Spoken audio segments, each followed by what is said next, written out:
Fred checked his bank balance on a Tuesday morning and saw zeros where his retirement fund used to be. The woman he'd planned to marry had moved out the day before. 3 years of his life, gone. $200,000 gone. But here's what Fred couldn't see until it was too late.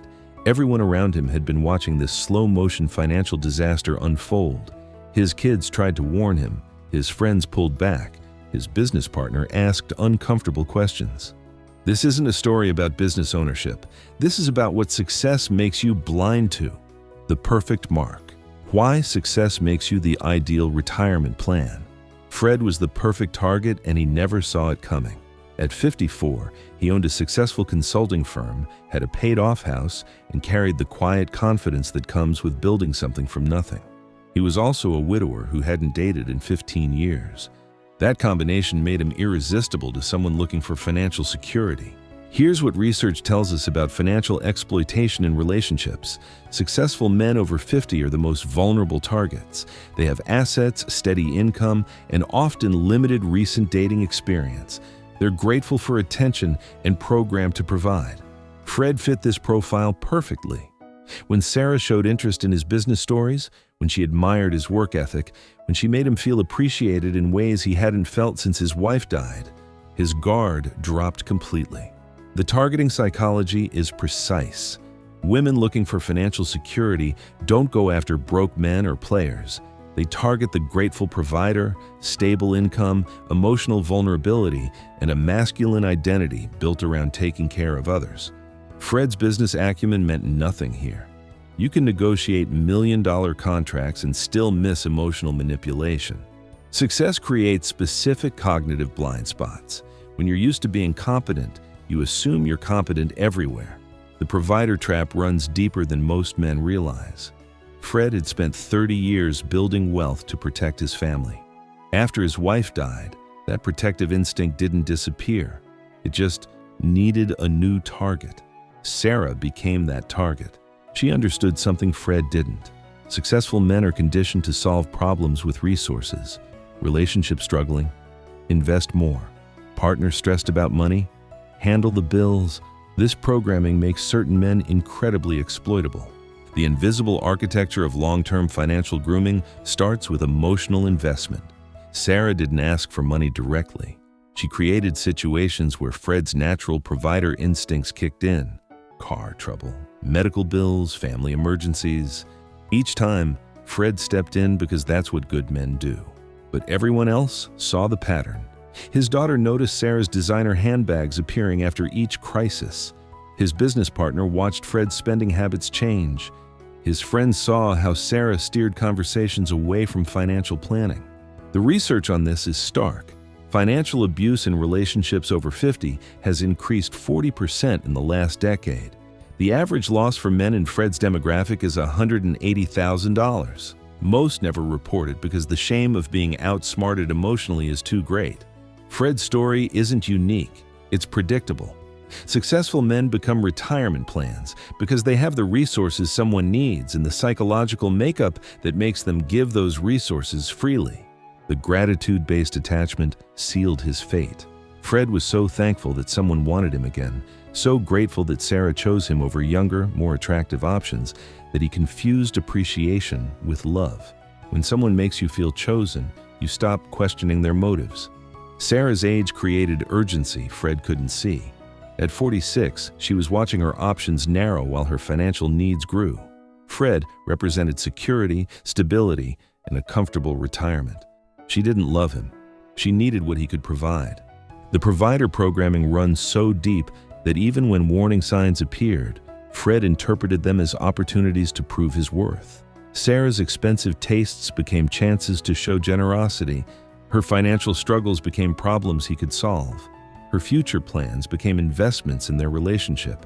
This psychological vulnerability isn't weakness. It's the dark side of masculine strength. The same drive that builds businesses and provides for families becomes a weapon in the wrong hands.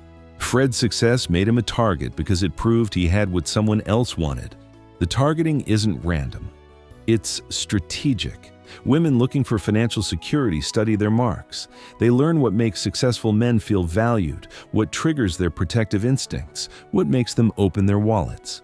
Fred thought he was building a relationship. Sarah was building a retirement plan. The difference cost him everything he'd worked for, and by the time he realized it, she was already gone. The invisible signs everyone else noticed. Fred's daughter Jessica saw it first.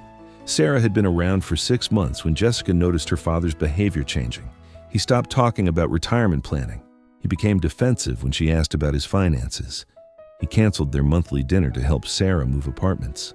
"Dad's different," Jessica told her brother. "He's secretive about money now, and Sarah always has some crisis that costs him thousands." Fred's friends watched the isolation happen in real time. He stopped joining their golf group. He missed their annual fishing trip. When they did see him, Sarah was always there, steering conversations away from business or investments. Mike, his business partner for 12 years, noticed the pattern immediately. Fred started making financial decisions without consultation. He took out a line of credit against the business. He mentioned putting Sarah on his life insurance policy after dating her for 8 months. "Something's wrong," Mike told their accountant. "Fred's acting like a man who's been compromised." The dependency test started small. Sarah's car needed repairs, $800. Fred paid without question. Her mother needed surgery, $3,000 for travel expenses. Fred covered it because that's what caring partners do. But each test escalated. Sarah needed help with credit card debt from her previous relationship. $5,000 became $15,000, became $30,000. Fred saw it as helping someone he loved get back on their feet. Everyone else saw a systematic extraction of resources. Jessica tried to intervene after the first year. "Dad, she's using you," she said during one of their rare conversations. "Can't you see what's happening?" Fred's response revealed how deep the manipulation had gone. He accused Jessica of being jealous, of not wanting him to be happy. Sarah had positioned herself as the solution to his loneliness, and any criticism of her became an attack on his happiness. The future-faking patterns were obvious to outsiders.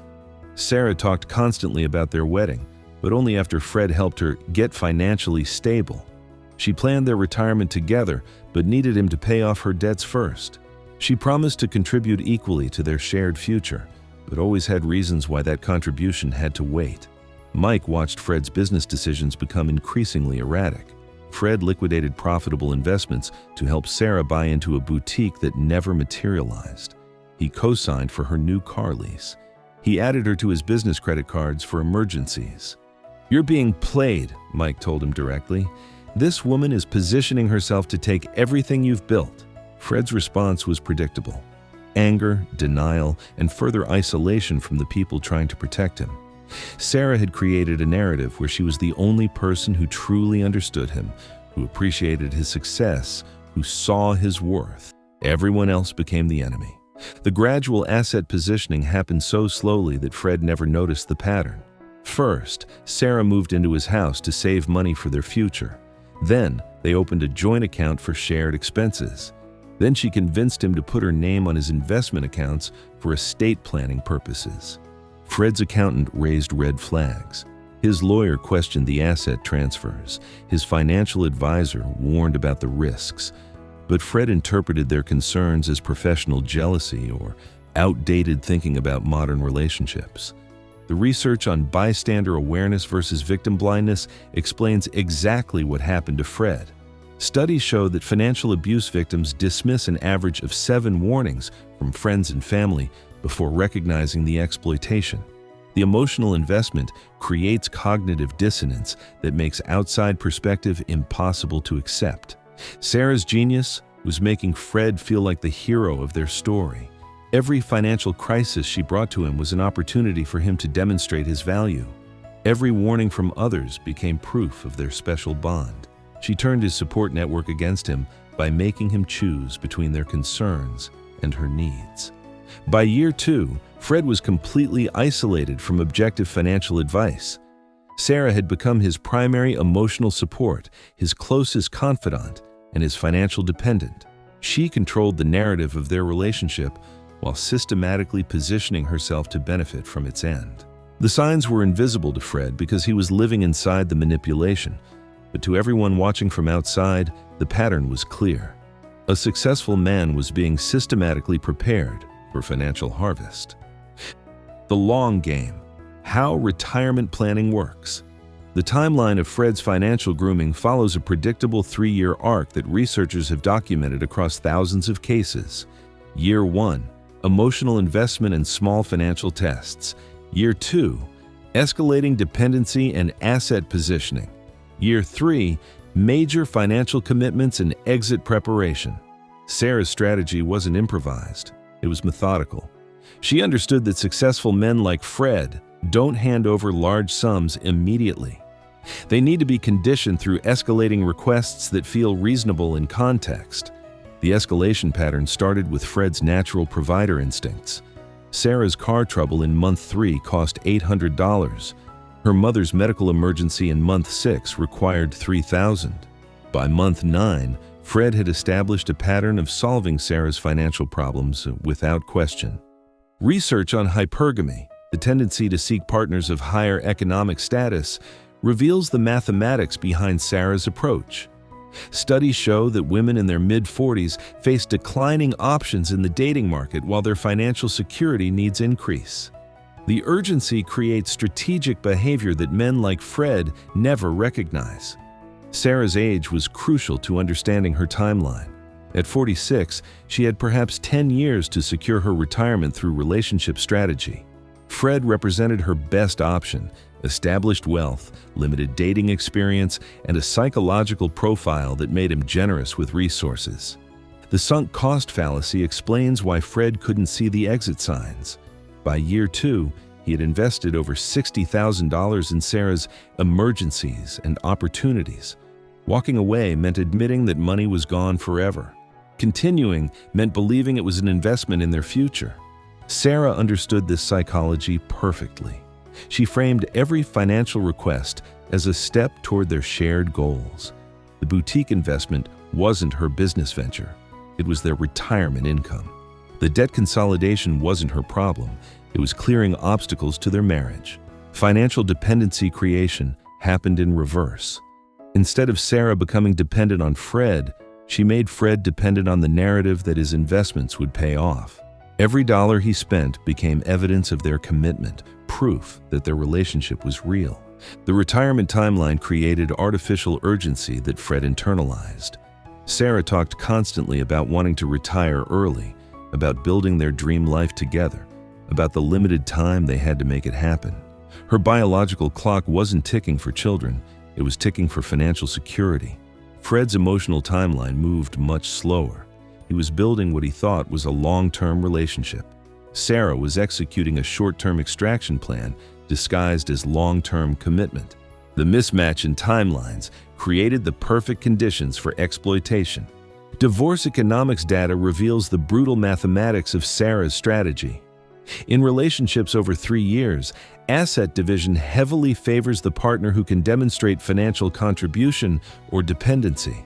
Sarah positioned herself perfectly, financially dependent during the relationship, entitled to support after its end. The strategic positioning accelerated in year 3. Sarah convinced Fred to add her to his retirement accounts as a beneficiary. She became a co-signer on his business line of credit. She convinced him to purchase a vacation property in both their names, using his credit and down payment but ensuring her legal claim to the asset. Fred interpreted these moves as relationship milestones. Sarah saw them as insurance policies. She was creating legal claims to Fred's wealth that would survive their relationship's end. The retirement plan reached completion when Sarah had positioned herself to benefit from Fred's assets without the burden of staying in the relationship. She had legal access to accounts, co-ownership of property, and 3 years of documented financial dependency that would support alimony claims. By the time Sarah moved out, she had successfully transformed Fred's retirement savings into her retirement plan. The 3-year timeline wasn't random. It was the minimum period needed to establish legal claims while maximizing financial extraction. Fred thought he was building a future with someone he loved. Sarah was systematically harvesting the wealth he had spent 30 years accumulating. The difference between their timelines cost Fred everything he had worked for. The psychology of financial grooming. The clinical breakdown of what happened to Fred reveals a systematic exploitation of attachment psychology that researchers call financial grooming. Unlike sudden theft, financial grooming operates through the gradual manipulation of trust, obligation, and emotional dependency. Sarah's approach followed the classic pattern: identify vulnerability, create artificial intimacy, establish financial dependency, then extract resources while maintaining emotional control. Fred's widower status made him the perfect target because grief creates specific cognitive vulnerabilities that skilled manipulators recognize immediately. The gratitude trap formed the foundation of Sarah's strategy. She made Fred feel chosen, special, worthy of love again after years of loneliness. When someone rescues you from isolation, you feel indebted to them. That debt becomes the leverage for financial requests that feel reasonable in the context of gratitude. Research on cognitive dissonance explains why Fred couldn't see what was happening. When your actions contradict your beliefs, your mind resolves the conflict by changing your beliefs. Fred believed he was smart with money, so when he gave Sarah thousands of dollars, he convinced himself it was wise investment rather than manipulation.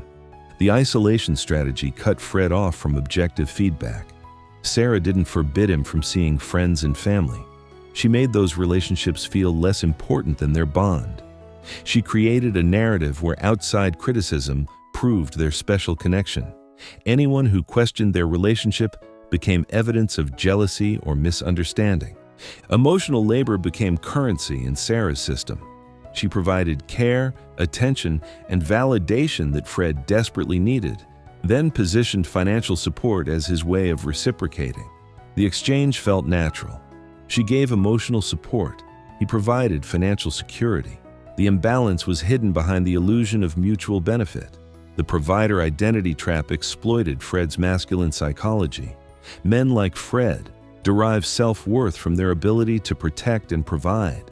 Sarah weaponized this identity by creating constant opportunities for Fred to prove his worth through financial generosity. Every crisis became a test of his commitment. Every expense became proof of his love. Statistical analysis reveals the prevalence of retirement-focused relationship strategies. Studies show that financial exploitation in relationships over 50 has increased dramatically as economic pressures mount and traditional retirement security disappears.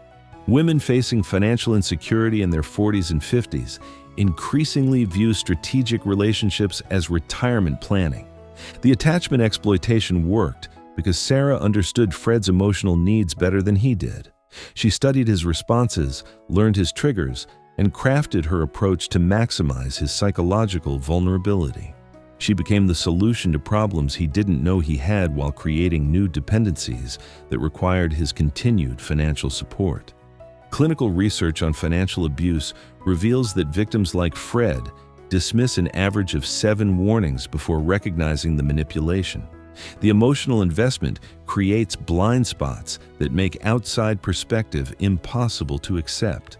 Fred's intelligence worked against him because he couldn't believe someone could outsmart him emotionally. Conclusion: recognizing the architecture.